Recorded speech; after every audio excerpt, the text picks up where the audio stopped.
രാജാവിനെന്ത് Q വഴിയൊരുക്കട. Vintage കാറുകൾക്ക് കേരളത്തിൽ നിന്ന് സ്വന്തമായിട്ട് ഒരു ബ്രാൻഡും കൂടി വരും അല്ലേ? അതെ, തീർച്ചയായിട്ടും 80% പാട്ടും ഇതിന്റെ ഫൈബറാണ്. 3-3.5 ലക്ഷം രൂപയോളം മുടക്ക് വന്നിട്ടുണ്ട്. ഈ ഒരു കാർ ഉണ്ടോ, ഒരു കളിപ്പാട്ട് കാർ. ഈ ഒരു കാർ മേടിച്ചു കൊടുത്തപ്പോൾ ഈ കാർ ആ മകനെ ഭയങ്കര ഇഷ്ടപ്പെട്ടു. അപ്പോൾ അവൻ അച്ഛനോട് പറഞ്ഞു അവന് ഇതുപോലത്തെ ഒരു കാറിൽ ഇരുന്ന് യാത്രയാണെന്ന്. അപ്പോൾ അച്ഛൻ തന്നെ മകൻ്റെ ആഗ്രഹം സാധിക്കാൻ വേണ്ടി ഒരു കാറ് തന്നെ ഉണ്ടാക്കി, ഇതുപോലൊരു വിൻറ്റേജ് മോഡൽ കാറ്. ആ ഒരു കാറാണിത് ഈ കാണുന്നത്. അപ്പോൾ ഈ കാറിൻ്റെ വിശേഷങ്ങളും ഈ കാർ ഉണ്ടാക്കിയ ഉടമസ്ഥൻ്റെ വിശേഷങ്ങളും ഈ കാർ ഇഷ്ടപ്പെട്ട മകൻ്റെ വിശേഷങ്ങളാണ് ഇന്ന് പറയുന്നത്. രാജാവിനെന്ത് ക്യൂ വഴിയൊരുക്കട.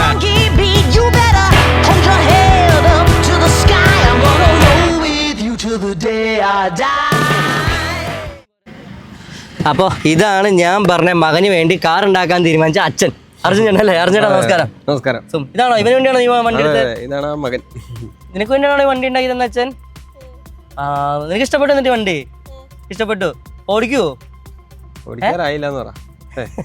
ഇല്ല, ഓടിക്കാറായിട്ടില്ല കേട്ടോ ചേട്ടാ. അപ്പോൾ ഓക്കെ, മകന് വേണ്ടി ഒരു വണ്ടി ഉണ്ടാക്കുക എന്താണിത്?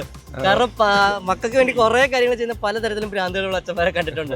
ഒരു കാർ തന്നെ ഫുള്ളായിട്ട് ഉണ്ടാക്കാനുള്ള ഒരു അച്ഛൻ എന്താണ് എനിക്ക് വണ്ടികളോടുള്ള ഒരു ഭ്രാന്താണ് ഇതിനകത്തേക്ക് ഇറങ്ങാനുള്ള ഒന്നാമത്തെ കാരണം. പിന്നെ അവനിങ്ങനെ പണ്ട് ഒരു വർഷം മുമ്പ് ഒരു ചെറിയ കളിപ്പാട്ടം വാങ്ങി കൊടുത്തായിരുന്നു വിന്റേജ് ടോയ് ആയിട്ട്. അപ്പൊ അത് കളിച്ചോണ്ടിരുന്ന സമയത്താണ് ഇവനിങ്ങനെ ചോദിച്ചത്, അതായത് കയറി ഇരുന്ന് പോകാവുന്ന ഒരു വണ്ടി ഇതുപോലത്തെ ഉണ്ടാക്കി തരാമെന്ന് ചോദിച്ചു. അപ്പൊ എന്തുകൊണ്ട് നമുക്ക് ഉണ്ടാക്കി കൂടാ എന്നുള്ളൊരു മനസ്സിലേക്ക് ആശയം വന്ന് ആണ് ഈ വണ്ടിയായിട്ട് വന്നത്.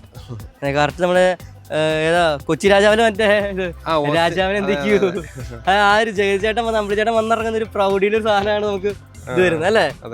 കാണാൻ കിട്ടുന്ന ഒരു വണ്ടികളല്ലല്ലോ, എല്ലാം കൺമാറി പോയ വണ്ടികളാണ്. പക്ഷെ ഇത് ഉണ്ടാക്കിയതാന്നൊരു ഇതുമില്ല. കാരണം വിന്റേജ് വണ്ടികൾ പ്രാന്തന്മാര് കുറെ ഉണ്ടല്ലോ, അങ്ങനെയുള്ള ഇത് നോക്കുമ്പോ ഒരു ഓൾമോസ്റ്റ് ഒരു ഒറിജിനൽ ഒറിജിനലിലേക്ക് കൊണ്ടുവരാൻ വേണ്ടിട്ട് ശ്രമിച്ചിട്ടുണ്ട്. അതിന്റെ അളവും കാര്യങ്ങളെല്ലാം നമ്മൾ നോക്കിയും കണ്ടും ഒക്കെ ചെയ്തേക്കുന്നത്.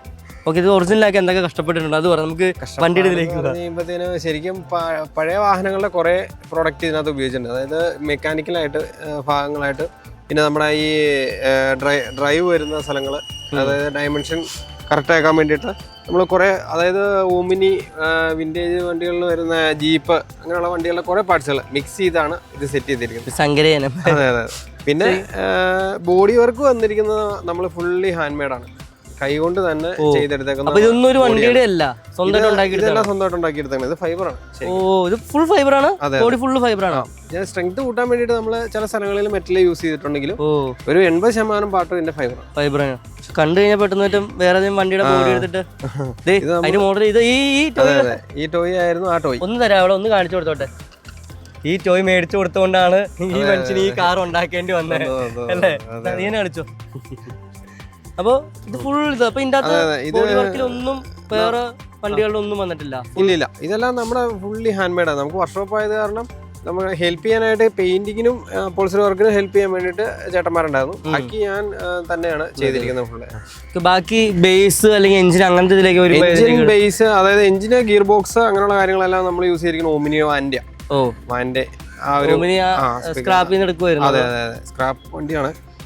അതായത് സ്ക്രാപ്പിൽ നിന്ന് നമ്മൾ ശേഖരിക്കും ചെയ്ത് ഓരോ പാർട്ടുകളായിട്ട്. ഒരു വണ്ടിയായിട്ട് എടുക്കുമല്ലേ ഇത്, ഓരോ പാർട്ടുകളായിട്ട് ശേഖരിച്ച് നമ്മൾ കൂട്ടി യോജിപ്പിച്ച് ഒരു വണ്ടിയാക്കി എടുക്കുക ചെയ്ത്.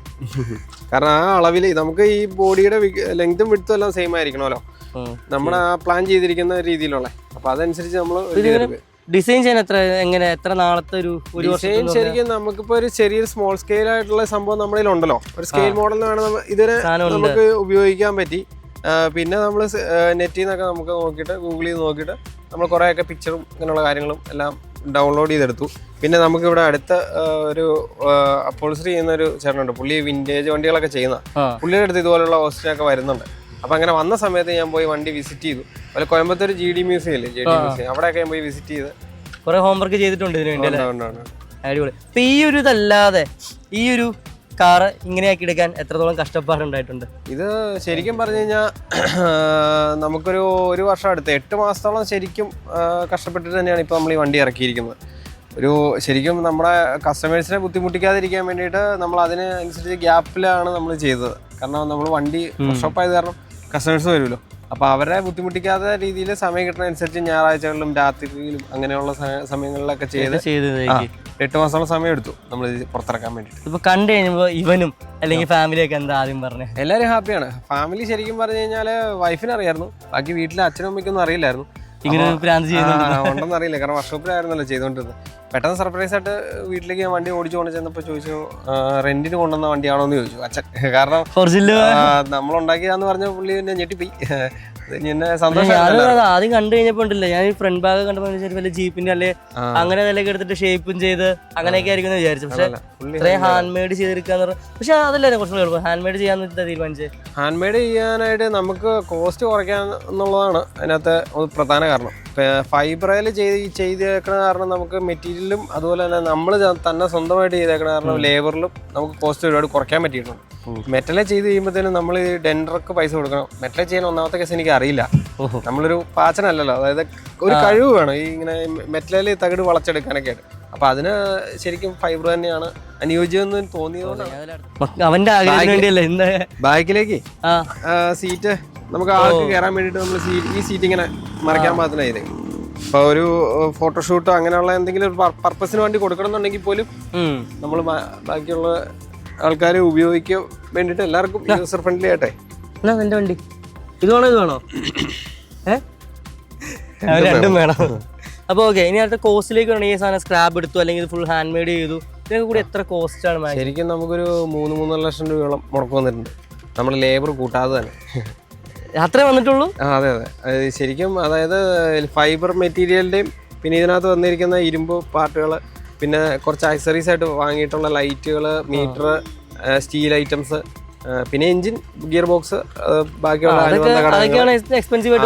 വീല്. അവന്റെ വണ്ടി അവന്റെ ഇഷ്ടമാണ്, ഒന്നും നോക്കുന്നില്ല, അവന്റെ ഇഷ്ടമാണ്. ഇത് ഇവൻ ഒരാളേ ഉള്ളൂ അതോ? ഒരാളേ ഉള്ളൂ, 4 വയസ്സ്. സ്കൂളിൽ നിന്ന് ഇപ്പൊ വിളിച്ചോണ്ട് വരുന്ന വഴിയാ. പിന്നെ ഈ കാറില്ലാതെ വേറെ എന്തെങ്കിലും ആഗ്രഹങ്ങൾ ഇതുപോലെ പറഞ്ഞിട്ടുണ്ടോ? നിലവിൽ ഇത് പറഞ്ഞിട്ടില്ല. പറഞ്ഞ നീ വേറെ എന്തെങ്കിലും ഇഷ്ടമുണ്ടോ കാറല്ലാതെ? ഇല്ല, ഇപ്പൊ തൽക്കാലം ഇനി കുറച്ചാൾ ഇത് ഓടിക്കുന്ന ഈ കാറ് മതിയല്ലേ?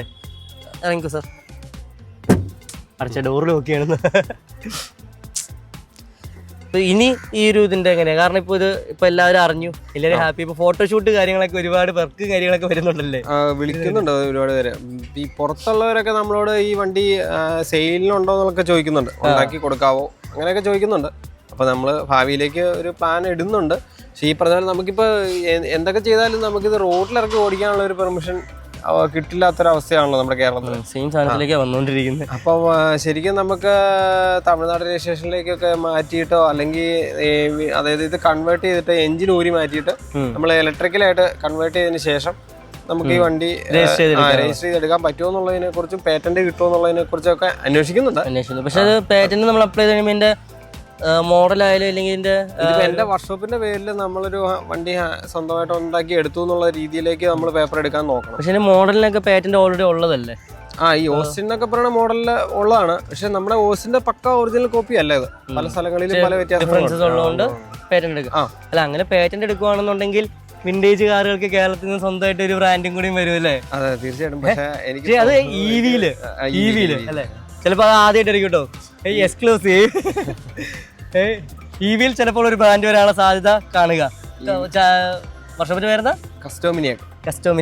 കസ്റ്റോമിനിയാക്കിന്റെ ബ്രാൻഡിലല്ലേ? അതെ അതെ അതെ, ആഗ്രഹങ്ങളുണ്ട്. പക്ഷെ നമ്മുടെ ഇവിടെയുള്ള കുത്ത മലയാളിമാരുടെ വലിയ വലിയ വാഹന കമ്പനിക്കാരും അങ്ങനെയുള്ള ഒരുപാട് പേരുണ്ട്. സംശയമാണ്. പക്ഷെ വരട്ടെ, ഒരുപാട് ഇതുപോലുള്ള ഇന്നോവേഷൻ ഐഡിയാസ് ഒരുപാട് വരുമ്പോഴേ നമ്മളേതൊക്കെ ഏറ്റവും കൂടുതൽ മുന്നിലേക്ക് എത്തുകയുള്ളൂ അല്ലേ?